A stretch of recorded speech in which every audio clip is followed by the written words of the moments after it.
কয়েক দফা বন্যায় বেহাল দশা গ্রামীণ সড়কে। পানি নেমে যাওয়ার পর আরও স্পষ্ট হয়ে উঠেছে ক্ষতচিহ্ন। চলাচলের অযোগ্য সড়কে চরম দুর্ভোগ সইছে মানুষ। আমাদের চাঁদপুর ও খাগড়াছড়ি প্রতিনিধি জানিয়েছেন ক্ষতিগ্রস্ত কয়েকটি সড়কের চিত্র। Desk report. সর্বশেষ ভয়াল বন্যায় চেঙ্গি নদীর ভাঙনের মুখে পড়েছে খাগড়াছড়ি পানছড়ি সড়ক। ভেঙে গেছে সড়কটির প্রায় অর্ধেক অংশ। ভাঙনের ঝুঁকিতে রয়েছে এমন প্রায় 100 মিটার সড়ক। যে কোনো সময় পুরো সড়কটি নদীগর্ভে বিলীন হয়ে যেতে পারে। তাতে পানছড়ির সাথে খাগড়াছড়ির যান চলাচল বিচ্ছিন্ন হয়ে পড়বে। চলাচলে অনেক সমস্যা হচ্ছে, হয়তোবা অল্প কিছুদিনের ভিতরে হয়তোবা গাড়ি চলাচলও বন্ধ হয়ে যাবে।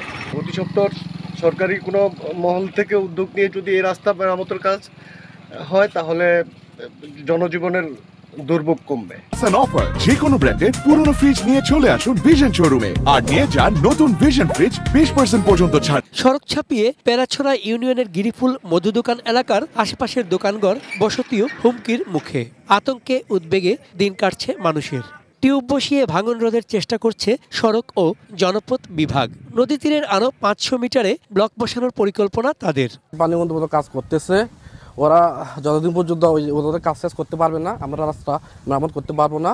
আমরা পাশে কিছু এসবিবি করে দিছি, এখন মোটামুটি গাড়ি চলাফেরা করতে পারতেছে। অতিবৃষ্টি ও উজানের পানিতে প্লাবিত হয় চাঁদপুরের 6টি উপজেলা। তলিয়ে যায় নিচু এলাকার রাস্তাঘাট ও ঘরবাড়ি। এখন পানি নামছে আর দৃশ্যমান হচ্ছে গ্রামীণ সড়কের ক্ষয়ক্ষতি। ক্ষতবিক্ষত এসব সড়ক যান চলাচলের উপযোগী আর নেই। রাস্তা ভাঙ্গা, পানি দিয়ে আইতে যাইতে সমস্যা, অনেক টাইমে আমাদের গাড়ি নিচেও পড়ে যায়। গাড়ি আইতে খুব ভয়াবহ, অনেক সময় গাড়ি উল্টে যায়। কিনা স্থানীয় সরকার প্রকৌশল অধিদপ্তরের হিসেবেই এবারের বন্যায় চাঁদপুর জেলায় অন্তত 192টি সড়ক ও 36টি ব্রিজ কালভার্ট ক্ষতিগ্রস্ত হয়েছে। প্রণয়নের কাজ চলমান আছে এবং আমরা এগুলি যত দ্রুত সম্ভব বন্যার পানি নেমে যাওয়ার সাথে সাথে প্রাকপূর্বক যথাযথ কর্তৃপক্ষের অনুমোদন সাপেক্ষে।